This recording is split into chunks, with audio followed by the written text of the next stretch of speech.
nó xong nó mà tôi nói gì đó nên say nữa tôi nói thì bàn gì đó không nào nè trong lăng cơ ngủ rồi cho tôn chưa xin nó kéo nó có ý gì nữa nó thì tiêu cho tôn chưa nên bỏ nó ra nó nè tôi nói chơi bó thì bàn gì đó nên say tất kia mà nó tỏ thì tiêu thay chỉ lại nên say rồi giờ nó chỉ nó trâu giờ chỉ cho tỏ tất kia nó biết nó lấy bạc khâu bạc ninh bạc phê cho bạc này nó lo thì tiêu rồi bạc nó nè tỏ đi cho lông 130 theo cho bạc khâu lông 130 số chơi chọn chuyện nó rau nè cho bạc kim nha lúc nó sản đông rồi là nó cơ không nó nè chả cú dễ bút tiền đi bỏ thì nó không sẽ nó sửa sai gì mong nữa lúc bây giờ nó mới thu bắt đủ lót ta kế nữa gì nữa ui tao thôi cái ôi cha mày tuổi lâu ôi yo mà cái tuổi này bỏ nó nữa mà cái tuổi bắt này nữa đừng chơi cho cụ đừng chơi cụ vô mấy tuổi lo ô mấy tuổi đó nàng tắc kế rồi bắt này nè thế tiếp thôi đồ con đồ con cao cụ nuôi theo cụ nuôi ta cụ bay có bằng đúng tôi bắt tôi nó bỏ chuyện cái nữa tỏ nó cho nên sai nữa tỏ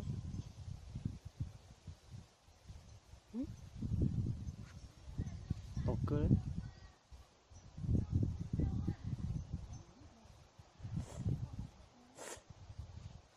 ôi châu mà cái túi này bỏ nào nữa không được không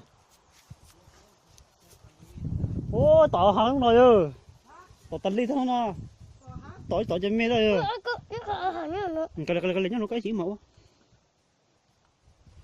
cái chế mà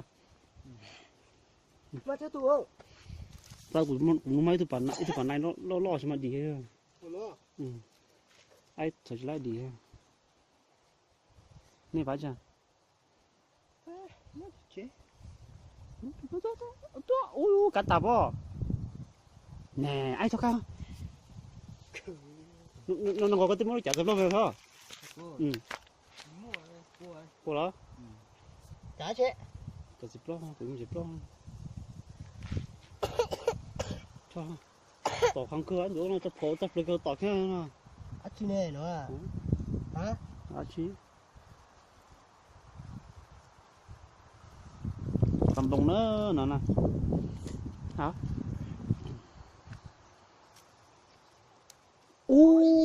chạy rồi họ tao đi tiêu hơn tới cho mẹ tao đi tiêu này cho người dân cho nó tới cho mẹ tao thì phải nói lo còn đi bên đi ôn đấy cho mẹ nó mà tổ hăng tao đâu nó tao thế nó tổ họ to chỉ tổ là của nó nó của nó tao nó tổ sao từ đấy nè ai cắt tàn này cho thế à cái mẹ này chứ ủa mẹ có số tiền chọn cho mẹ này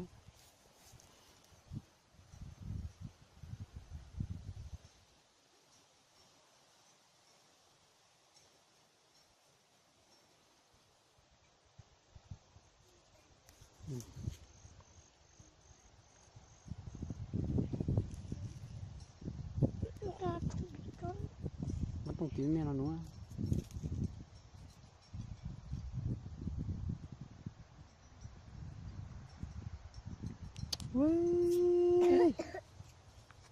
mà tôi chưa tôi có cho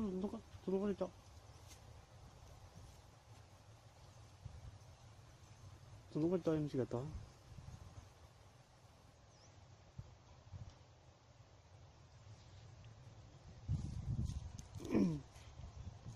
tỏ hàng đi tiêu nữa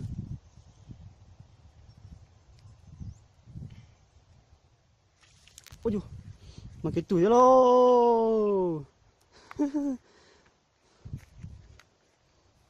Nàng ta kế nó nướng chế nó không ngon à. cái ta Cái chân nó như thế này chỉ tỏ nó con. nó có chút cái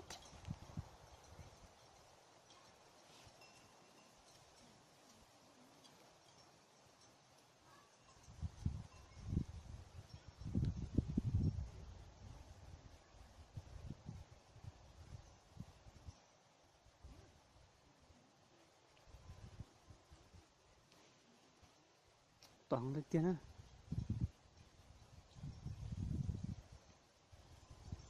Ui, tao nhớ mất xem nó nè.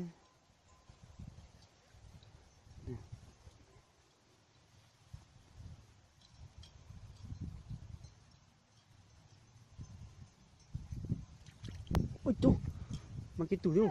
Đúng. Mang cái tiêu, ai có cho rồi? Cho cái túi nó kia. Mang cái tiêu nó, mấy cái túi này bỏ nó nữa. Mấy cái mẹ nó chỉ mang cái tiêu nữa. mấy thứ bà cái Mang cái tôi nó có cho.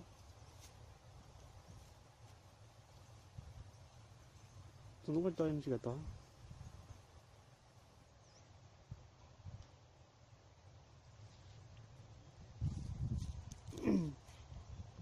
Toàn đi tiêu nữa.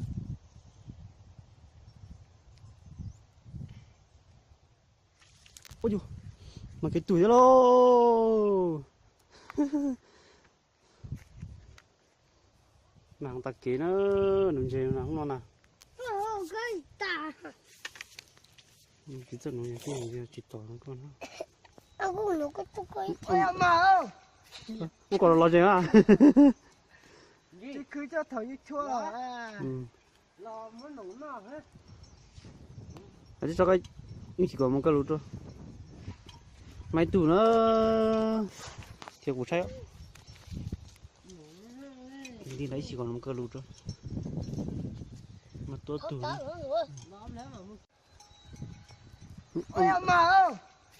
Không còn lo gì à. chỉ cứ cho thầy chua à Ừ. lo muốn nấu nào hết Chứ cho cái chỉ có một cái lúa thôi. Máy tủ nó thiệt của trái. Đi lấy chỉ còn một cái lúa thôi. Mà tốt tủ.